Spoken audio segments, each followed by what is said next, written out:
நான் உங்கள் ஏஜாஸ் பேசுகிறேன். இப்போ நம்ம சித்தாமூர் கூட்டிலேருந்து கரெக்டாக ஒரு 5 கிலோமீட்டரில் நிற்கிறேங்க. இது வந்து ஒரு 3 ஏக்கர் 10 சென்ட்டுங்க. இது ஒரு மண் ரோடு தாங்க. இது நேராக சைட் இப்படி வந்து இன்னும் சைட்டுக்கெலாம் இப்படி போகுது. நமக்கு வந்து சைட் வந்து இதுலேருந்து ஸ்டார்ட்டுங்க. இப்படியே போயிட்டு நேராக அந்த பக்கம் போய் அந்த தலை கிடையாதுங்க, அது கிடையாது. நேராக போய் அந்த பக்கம் போய் அப்படியே நேராக வந்தது. அந்த மரம் இருக்குது பாருங்கள், அங்கே கிணறு இருக்குது. ஸோ கிணறு சர்வீஸோடு இருக்குது. லோ பட்ஜெட் தாங்க இது. விவசாயத்துக்கு நல்ல அருமையான இடங்க இது. ஏன்னா நீ வரப்பு வழியே வந்து இந்த சரௌண்டிங்கில் எல்லாமே வந்து ஒரு சென்ட் 25,000 30,000 சொல்கிறாங்க, வெறும் வரப்பு வழியே.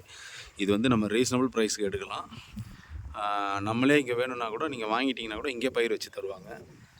ஒரு ஏக்கருக்கு எவ்வளோன்னு கொடுத்துருவாங்க. இல்லை நம்மளே பயிர் வைக்கணுன்னாலும் இங்கே ஆள் இருக்காங்க, நம்ம பண்ணிக்கலாம். ஒன்லி விவசாயம் மட்டும்தாங்க. ஸோ விவசாயம் பண்ணணும்னு நினைக்கிறவங்க, ஆசைப்படுறவங்க பண்ணிக்கலாம். ஏன்னா இதுலேருந்து வந்து ஒரு 1/4 கிலோமீட்டர்லேயே ஊருங்க. அங்கே ஒரு வீடை வாங்கிட்டு ஒரு 2 சென்ட் 3 சென்ட் வாங்கி வீடை கட்டிட்டு அழகாக இங்கே ரிட்டையர்டான பர்சன்லாம் இங்கே விவசாயம் பண்ணிட்டு அங்கே போய் இருக்கிற மாதிரி தான் சூப்பராக இருக்குங்க. ஜிஎஸ்டிலேருந்து பார்த்தீங்கன்னா கரெக்டாக வந்து ஒரு 12 கிலோமீட்டர் வருங்க மேல்மருவத்தூர் ஜிஎஸ்டிலேருந்து. வேணுன்றவங்க கான்டாக்ட் பண்ணுங்கள். நன்றி, வணக்கம்.